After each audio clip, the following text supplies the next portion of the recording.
नमस्कार, मैं सुचित्रा सुर्वे आपका करियर मंत्र में स्वागत करती हूँ। आज हम डिज़ाइनिंग क्रिएटिव फील्ड्स के बारे में बात करेंगे, उनकी उपलब्धियों के बारे में जानेंगे और ज़्यादा जानकारी हासिल करेंगे। डिज़ाइनिंग या क्रिएटिव फील्ड जब हम कहते हैं तो उसमें अलग अलग किस्म की डिज़ाइनिंग होती है, जिसे हम fashion designing, jewellery designing, accessory designing, web designing, footwear designing इत्यादि इतने सारे करियर्स ओपन अप हो जाते हैं। क्रिएटिव एक ऐसा फील्ड है जहाँ पे ब्यूटी, एस्थेटिक्स और यूटिलिटी यानी जिसका इस्तेमाल किया जा सके ऐसे वस्तुओं की डिज़ाइन करना, चाहे वो कपड़ों की जिसे हम फैशन डिज़ाइनिंग कहते हैं, जो हम गहने पहनते हैं ज्वेलरी डिज़ाइनिंग, या घर की सजावट जिसे हम इंटीरियर डिज़ाइनिंग कहते हैं। तो इन सब चीज़ों के लिए क्रिएटिव दिमाग होना और एक अलग हटके सोच रखना ये बहुत ज़रूरी है। अगर हम एंट्री की बात करें तो आप 10वीं के बाद कोर्सेज़ कर सकते हैं, 12वीं के बाद कोर्सेज़ कर सकते हैं या ग्रेजुएशन के बाद। जनरली ये कोर्सेज़ 6 महीने से 3 साल तक या 1 साल के भी डिप्लोमा कोर्सेज़ होते हैं। कुछ कोर्सेज़ हैं जो 12वीं के बाद जिनके लिए आपको एक एंट्रेंस एग्ज़ाम देनी पड़ेगी, जिसकी एक प्रवेश परीक्षा होती है, जहाँ पे आपकी ड्राइंग स्किल्स का भी टेस्ट किया जाता है। तो डिज़ाइनिंग और क्रिएटिव फील्ड्स में हैंड की स्किल्स भी अच्छी होने बहुत ज़रूरी है। एक और चीज़ इस फील्ड में हो रहा है वो है कंप्यूटर का इस्तेमाल, जो कंप्यूटर एडेड डिज़ाइनिंग जिसे हम कहते हैं, उसकी वजह से भी बहुत ज़्यादा एक रेवोल्यूशन सा आ गया है इस डिज़ाइनिंग फील्ड में। फैशन इंडस्ट्री की बात करें, उसमें भी अलग अलग लेवल्स होते हैं या डिपार्टमेंट्स होते हैं, जहाँ पर आप शायद महिलाओं के लिए कपड़े डिज़ाइन करें या बच्चों के लिए करें, या स्पोर्ट्स वेयर होता है, अलग अलग किस्म के डिज़ाइन, या एक पर्टिकुलर वेडिंग गाउन्स की आप डिज़ाइन करते हो या डिज़ाइनर या इवनिंग गाउन्स डिज़ाइन करते हो। तो ये अलग अलग डिज़ाइनर्स आप इस फील्ड में जा सकते हैं।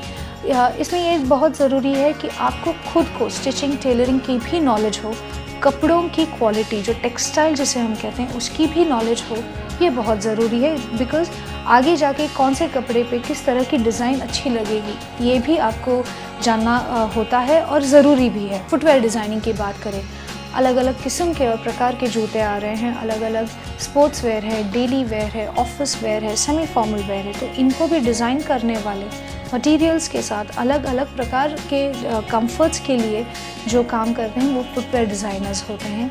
इंटीरियर डिज़ाइनर्स जो होते हैं, इनका काम सिर्फ डिज़ाइनिंग तक सीमित ना रहकर एक्चुअल ऑन साइट जाकर भी काम करना पड़ता है, जहाँ पर आप एक घर, ऑफिस या कोई एमएनसी हो या कोई हॉल हो, उसे आप डिज़ाइनिंग का ज़िम्मा लेते हैं, जहाँ पर आप उसका लुक क्या होगा, कलर्स क्या होंगे, फर्नीचर किस तरह का होगा, डेकोरेशन किस तरह की होगी, ये सारी चीज़ें आप इंटीरियर डिज़ाइनिंग में करते हो।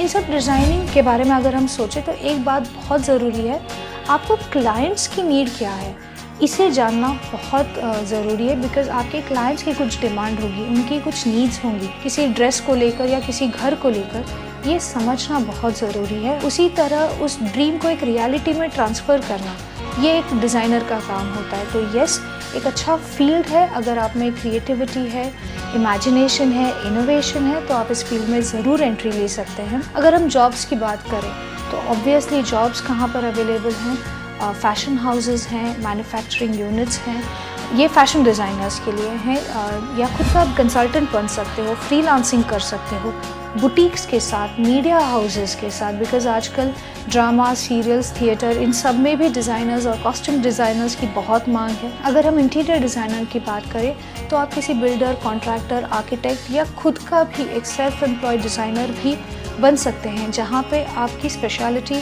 घर, ऑफिस या थीम पार्क्स भी डिज़ाइन करना हो सकता है, या हॉस्पिटल्स हैं, एजुकेशनल इंस्टीट्यूट्स हैं, वहाँ पर भी ये डिज़ाइनिंग होती है। अगर हम ज्वेलरी डिज़ाइनिंग की बात करें तो यस, ब्रांड्स हैं ज्वेलरी के जो हैं, आप कंसल्टेंट बन सकते हैं या फ्रीलांस डिज़ाइनिंग भी कर सकते हैं। तो ये सारे डिज़ाइनिंग और क्रिएटिव फील्ड्स में आपके लिए ऑप्शंस अवेलेबल है। इसी के साथ मैं सुचित्रा सुर्वे आपसे विदा लेती हूँ। अगली बार एक नए एपिसोड के साथ एक नए क्षेत्र के बारे में आपसे मिलूँगी।